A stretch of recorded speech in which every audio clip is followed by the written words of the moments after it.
Hello and welcome.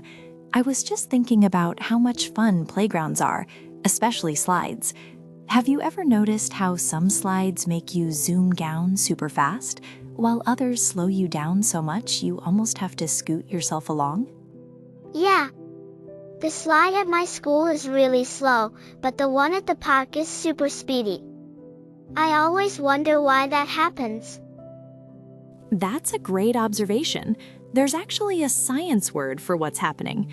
Before we get into it, let me introduce myself.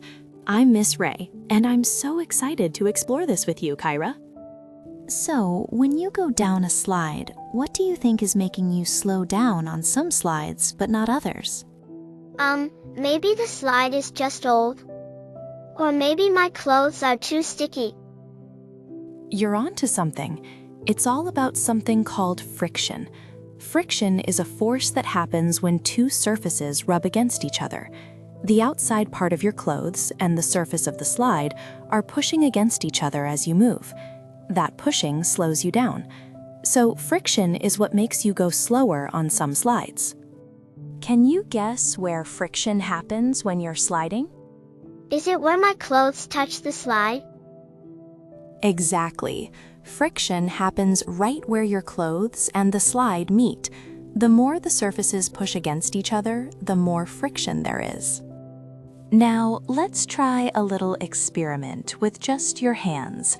If you rub your hands together quickly, what do you notice? They get warm.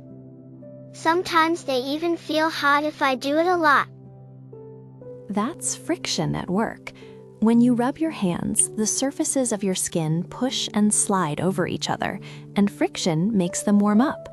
If you rub too hard, it can even hurt a little. That's because too much friction can burn your skin. We also use the word grip to talk about friction. If something has a lot of friction, we say it has good grip. Can you think of something that needs good grip? Shoes. If my shoes are slippery, I fall down. But if they have grip, I can run and stop easily. Perfect example. Shoes with lots of grip help you walk and run without slipping. That's because the bottom of the shoe and the ground have lots of friction. But if you're on a slippery surface, like ice, there's not much friction, so it's easy to slide. Now, scientists like to measure things. If you wanted to find out which surface has the most or least friction, you could use a tool called a forcemeter. It measures how much force it takes to pull something across a surface. What do you think would happen if you pulled a toy car over a smooth table and then over a rough carpet? I think it would be easier to pull on the smooth table and harder on the rough carpet. Exactly. The smooth table has less friction, so it's slippery. The rough carpet has more friction, so it grips the car and makes it harder to pull. Scientists record these measurements in a table to compare the results. Let's imagine you want to do a fair test to see which surface has the least friction. What's one thing you would change in your test?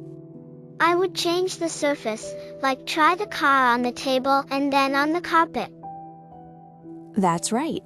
And what's the thing you would measure each time?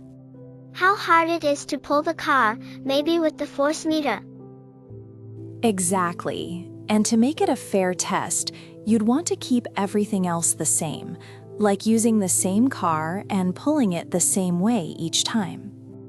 Scientists always link their conclusion back to their question. So if your question was, which surface has the least friction, your conclusion would be the answer you found from your test.